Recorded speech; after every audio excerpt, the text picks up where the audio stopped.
welcome back to my channel. My name is Kelsey and I'm here today to do my September TBR.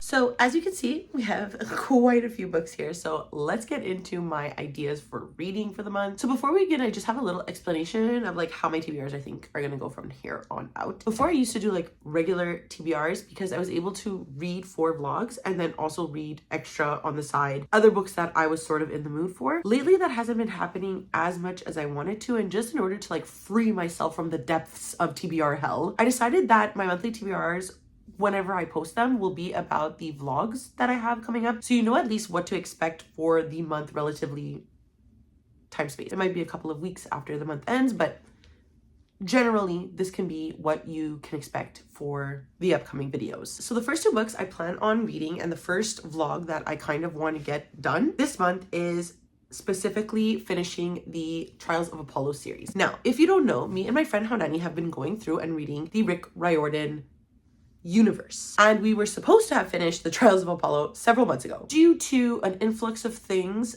we sort of put it on a hiatus, and I decided, since I already have this video series on my channel about finishing series, why not tack on the Apollo series as one of those series that I need to finish. First book I'll be reading in the vlog is The Tyrant's Tomb. This is book 4 of the Trials of Apollo series. And then I will also be finishing the series with the finale, The Tower of Nero, which is book 5 in the series. The Trials of Apollo series is a series that I have genuinely loved. So if you would like to see the playlist for my Kelsey Reads Riordan, it'll be up above. The Trials of Apollo series follows Apollo as he is sort of punished after the events of the Heroes of Olympus series, and he is sent to Earth in order to capture the 5 oracles that are sort of dead, or there's no signal coming from them, and he's doing so in order to regain his godly powers, because right now he's in the body of a teenager and he is using the help of Percy and Annabeth and other members of the Percy Jackson universe. And so I'm very excited to see how it ends. I have been enjoying this series probably as much as I've enjoyed the Percy Jackson series. I have not read these because I'm not loving them. I am loving them. I've just been severely putting them off. So it's time for me to read them. The next batch of books I plan to read are for this video doesn't stop until I get a 5-star vlog. So I'm not going to go over all of the books I plan to read because obviously they might not all appear in the video, but I am going to go into 3 that I think relatively, if they're not the 5-star itself, will be the 4 stars and we'll keep the video going. So basically what I'm saying is that you won't see the ones I actually think are going to give me 5 stars. So the first one I plan on reading for that vlog is The Library of the Unwritten by A.J. Hackwith. I bought this book so long ago,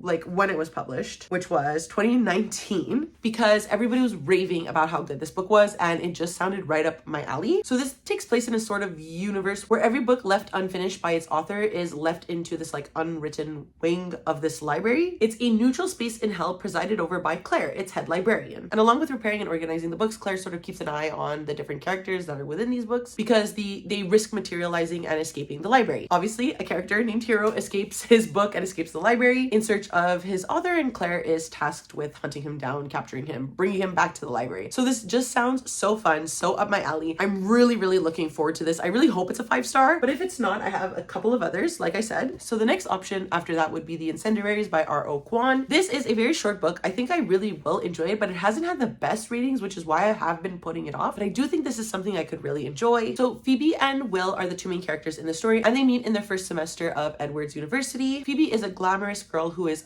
harboring guilt over her mother's death, and Will is the misfit scholarship boy who is waiting tables in order to get by. Grieving and guilt-ridden, Phoebe is drawn into a secret cult tied to North Korea, founded by a very charismatic former student to their university. When the group starts to commit like really horrific acts, obviously Phoebe and Will start to question their decisions of joining this cult. I love cults, so I really think that that aspect of the novel is really going to get to me, and the discussion between 2 humans just trying to find themselves is also something I really love in literary fiction. So I definitely think this could be a marker for success, but we'll see. And then finally, the last sneak peek to that vlog, if those 2 don't work out, would be The 13th Tale by Diane Setterfield. And I'm really looking forward to this. I've had this book God knows how long.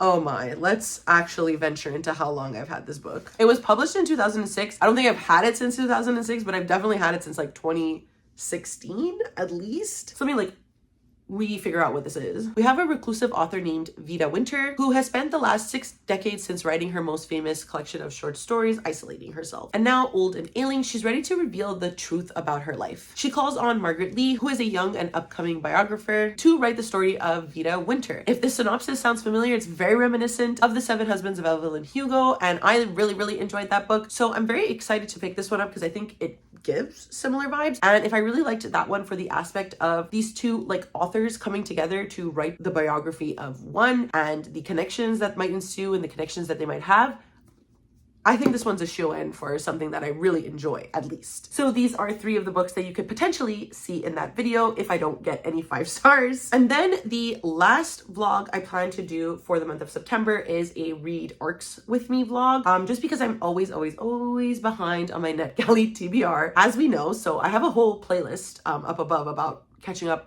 to my arcs. So if you want to see how that fares for me every time, you can do so. But for this month, I'm thinking of doing a like horror arc one again. I do request a lot of horror on NetGalley, so I have quite a bit coming in for the month of September, obviously before October. So the first book we have is The Night Guest by Hildur Nutsdatter, and this one is translated by Mary Robinette Kowal, and I feel like I know that author. Oh, The Calculating Stars. Yes.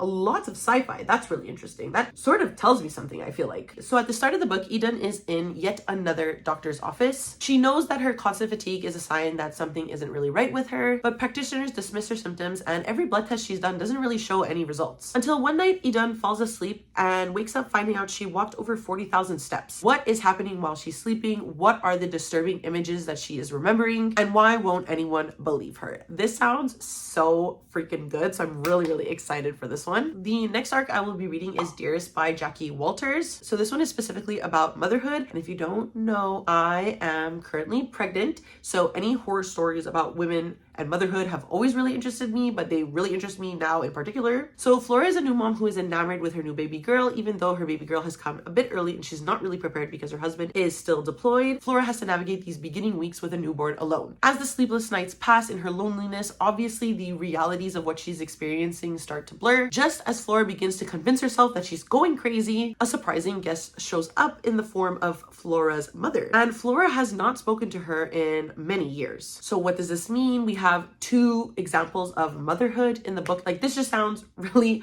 horrific good. I'm keen to read it. And the last arc I plan to read is one for Where I End by Sophie White. So this seems to be an arc for a republishing of an indie book, I believe. Ooh, it's another one involving a mother. So the synopsis just says, my mother. At night, my mother creaks. The house creaks along with her. Through our thin shared wall, I can hear the makings of my mother gurgle throughout her body, just like the water in the walls of the house. Teenage Eileen has never left the island. Her silent, bedbound mother is a wreckage, the survivor of a private disaster no one will speak about. Eileen desperately wants a family, and when Sarah and her 3 young children move to the island, Eileen finds a focus for her relentless love. This is a horror story about being bound by the blood knot of family. It seems that this book also won the Shirley Jackson Award 2022, so that sounds really good. I'm very interested in this. This entire like theme of motherhood is very interesting. So I'm looking forward to this vlog quite a bit. Editing Kelsey here, back with another mistake. I forgot to let you know that I am also reading All This and More by Peng Shepherd. This is for the Professor Kelsey's Book Club pick for August, but I am obviously behind. Is it better here? Yeah. I am obviously behind. I will be reading this in the beginnings of September. And I'm actually quite excited for this one. It sounds really interesting. Marsh has just turned 45 and her life is in shambles. Her career is stagnant, her marriage has imploded, and her teenage daughter grows more distant by the day. Marsh is convinced she missed her chance at everything. Romance, professional fulfillment, and adventure, and is desperate for a do-over. She can't believe her luck when she's selected to be the star of a global sensation, All This and More, a show that uses quantum technology to allow contestants a chance to revise their pasts and change their present lives. It's Marsh's only shot to seize her dreams, and she's determined to get it right this time. But can Marsh really make her life everything she wants it to be? Will it be worth it? So what I've heard about this book is that not only does it have like a really interesting scientific concept, obviously like quantum physics, time travel, like that sounds really interesting to me, but it's a choose your own adventure book, and I enjoyed reading those when I was little, so I think it could be really interesting now to read this as an adult. Basically, like I think at the end of chapters you have to kind of like decide where you're going to go. At the bottom, it says like, to move forward with the season, turn the page. To go back to before this event, go to page 95. And I think this could be really fun and interesting. And I'm really interested to see how we discuss it in the live show, which will probably be like the second week about of September. So we'll see how it goes. I'm intrigued by this. And now let's get back to Kelsey in the past. So those are the like vlogs that I will be focusing on, and those are the main books that I will be reading for the month of September. I do have 2 fantasy books that I will switch between. It really depends what I'm in the mood for, but I do want to continue my reread of the Stormlight Archive with Words of Radiance, which is book 2 in the series, just because the final book in the first half of the series, so book 5 in the Stormlight Archive, is coming out, and that will be like a sort of ending point of the first half of the series. So obviously I want to reread these 1,000 page chunkers in order to prepare myself for the release of this book. And it's really hard to describe what the Stormlight Archive is about. So basically, in the Stormlight Archive, there used to be this ancient order of warriors called the Knights Radiant, and they used to defend the planet of Roshar from other evils. And they had a lot of access to things that would let them fly and like super strength and stuff like that. The Knights then fell from grace and betrayed their oaths when there was nothing really left to fight for. And now, thousands of years later, this sort of like menacing vibe is happening on the planet of Roshar, and the Knights Radiant must be sort of refounded in order to help humanity again. I guess is the best way to sort of describe it. There's obviously so much more that happens in this series, but I just feel like that's the best way to do it. So this is book 2. I just read the first book, which is The Words of Radiance, last month with Tammy. So if she's down to pick up The Words of Radiance with me, let's do it. I'm down. If I don't pick up Words of Radiance, another option I have is to continue my read through of the Wheel of Time series. I am currently at Winter's Heart, book 9, and I cannot bring myself to pick this series up just because I want to see it through. I want to read the entire Wheel of Time series, but I am just not enjoying the book. So the Wheel of Time is essentially about how time moves in a circle. It's always a battle between good and evil, and usually evil continues to win, and the Dragon Reborn always succumbs to evil. We are now following another iteration of this battle between good and evil. Obviously, we are in book 9. I can't really talk about what this one will be about. It is obviously shorter than the Words of Radiance, so I could potentially pick this one up and just fly through it at 3x speed just to really understand what's happening. I am in the middle of what readers and even fans of the series call the Wheel of Time slog, so that hasn't bode well for me. I am also following along with Sandra over at Got a Thing for Things channel, her read along of the Wheel of Time series, and I'm severely behind, so I do need to catch up eventually. It's just, will it be the month of September?